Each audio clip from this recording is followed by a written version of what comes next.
They said we were the perfect couple. Everywhere we went, people would stop us, smile, and whisper things like, "You two are goals," or "I pray I find love like yours someday." And on Instagram, we were perfect. Our page was a curated collection of laughter, vacations, and soft golden hour kisses. We had matching pajamas on Christmas, matching swimsuits in Santorini, and a matching sense of humor that everyone envied. Behind every photo was me, arranging, editing, and posting. Behind every caption was a heart full of pride and trust. And behind that trust was a secret I never saw coming. When I first met Jason, he wasn't the man on Instagram. He was the man in the corner of a small coffee shop in Brooklyn, reading The Catcher in the Rye and wearing glasses too big for his face. He looked up when I spilled my latte and said, "That's the universe giving us an excuse to talk."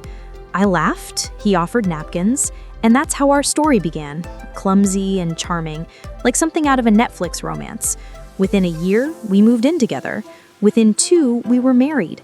Jason worked in marketing for a fashion brand, and I was a freelance interior designer. Our lives blended perfectly, creative, modern, and Instagrammable. We started documenting everything: our morning coffees, our anniversary trips, our candid kitchen dances. People adored us. We adored the attention. But slowly, I began to notice something. The more perfect we looked online, the less connected we were offline. It started when our son Noah was born. Motherhood hit me like a thunderstorm. I was exhausted, unshowered, and constantly on edge. My once tidy apartment turned into a battlefield of bottles, diapers, and baby cries. Jason was supportive at first, but his job demanded late nights and early flights, and soon I was alone most days. We decided to hire help, a nanny. Her name was Grace. She was 24 from Florida with a soft voice and kind smile. She had glowing references and an almost angelic patience with babies. I remember thinking, God, she's a blessing. The first few weeks were amazing. I finally had time to shower, rest, and even return to my design work. Grace was efficient, gentle, and always cheerful. Jason seemed impressed too. Too impressed, maybe. But back then, I didn't see it. It began with laughter. I'd come into the living room and find Jason and Grace sharing a joke while feeding Noah. Harmless laughter, harmless glances. At least that's what I told myself. Then there were small things.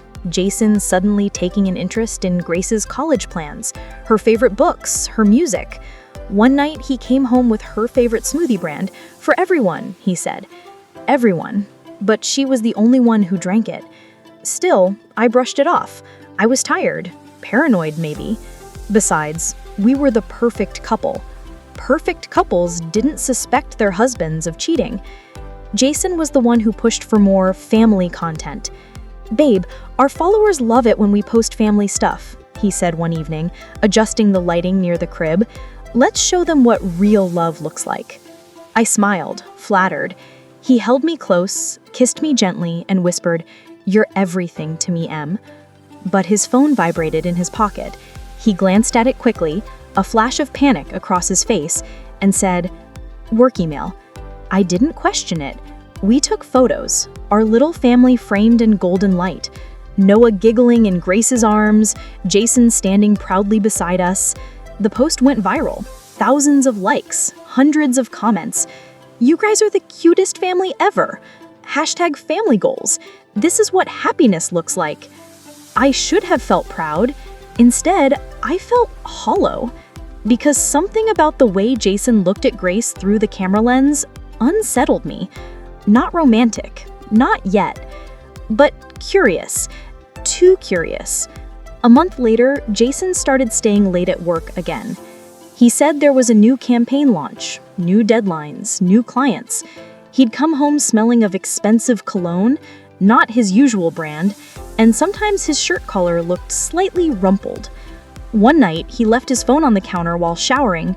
I wasn't snooping, I swear I wasn't, but when it buzzed, the screen lit up with a name I recognized. G. Just G. A short text appeared. Miss you already, kiss. My heart stopped. I stared at the message, then at the bathroom door. The sound of running water filled the silence. I opened the message thread. It was empty. He must have deleted everything. I closed the phone, placed it exactly where it was, and walked away, trembling, cold, and pretending nothing had happened. The next morning, I tried to bring it up casually. "Hey," I said, stirring my coffee, "you've been texting a lot lately. Everything okay at work?" He laughed lightly. "Yeah, just busy. Why?" "I saw a message from someone named G?" He paused, his smile freezing for a split second, then chuckled. "Babe, that's Greg, from my team. He has this stupid habit of adding emojis. You know how he is." I didn't know Greg. I didn't even know if Greg existed, but I wanted to believe him. Jason leaned over, kissed my forehead, and said, "You've been so stressed, Em. Maybe take a day off. Grace and I can handle Noah today." It sounded kind, loving, but in that moment, the way he said Grace and I made my stomach twist. Over the next few weeks, I began to notice small inconsistencies. Grace started dressing differently. Tighter shirts, new perfume. She was still polite, but distant. Her laughter, once soft and innocent, now sounded forced around me. Jason, on the other hand, was glowing. He'd hum while shaving, smile at his phone, and call me beautiful out of nowhere, something he hadn't done in months. And yet, I couldn't shake the dread in my chest. So I did something I never thought I'd do. I checked the nanny cam. We had installed the cameras for safety, to monitor Noah when we weren't home. They were connected to an app on my phone. One afternoon, while Jason claimed to be at work, I opened the feed. Grace was there, holding Noah, rocking him to sleep. Then, Jason walked in.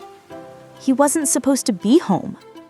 He said something to her I couldn't hear clearly, and she smiled, stepping closer. Too close. He brushed a strand of hair from her face. My breath caught. She looked up at him, eyes wide, trembling. Then, he kissed her. Softly, slowly, intimately. I dropped the phone. I couldn't breathe. Every perfect post, every family photo, every caption about love and trust, it all shattered in that single moment. I remember sitting on the floor, shaking, staring at the screen, whispering to myself, "No, no, no." He cheated with the nanny. The nanny. When Jason came home that night, I was waiting. I didn't cry. I didn't scream. I just looked at him and said, "How long?" He blanked. "What? How long have you been sleeping with her?" He froze. The blood drained from his face. "Emily, don't lie. I saw you." Silence. Heavy, suffocating silence. Then, quietly, he said, "It just happened once." Once? I laughed bitterly. "Do you think I'm stupid?" He tried to reach for me, but I stepped back. "She's 24, Jason. She watches our son. She eats at our table." "I'm sorry," he whispered. "I don't know what came over me." But his sorry felt empty, rehearsed. I walked away. I didn't pack a bag, I didn't call anyone. I just walked into Noah's room, kissed his forehead, and promised myself one thing. I will not let this destroy me. Grace left the next morning. No goodbyes, no explanation. Jason begged for forgiveness. He deleted his Instagram. He said he'd quit his job, go to therapy, anything. But it was too late. The man I fell in love with, the one in the coffee shop, was gone, replaced by someone who traded our marriage for a secret thrill. I spent weeks crying, months healing. But the internet didn't stop. People kept commenting on our old posts. "You two are my favorite couple. When's the next family vlog?" I wanted to scream the truth, to tell them that behind every perfect photo was a broken promise. But instead, I stayed silent. Because I knew when I finally told my story, it wouldn't be on Instagram. It would be in court.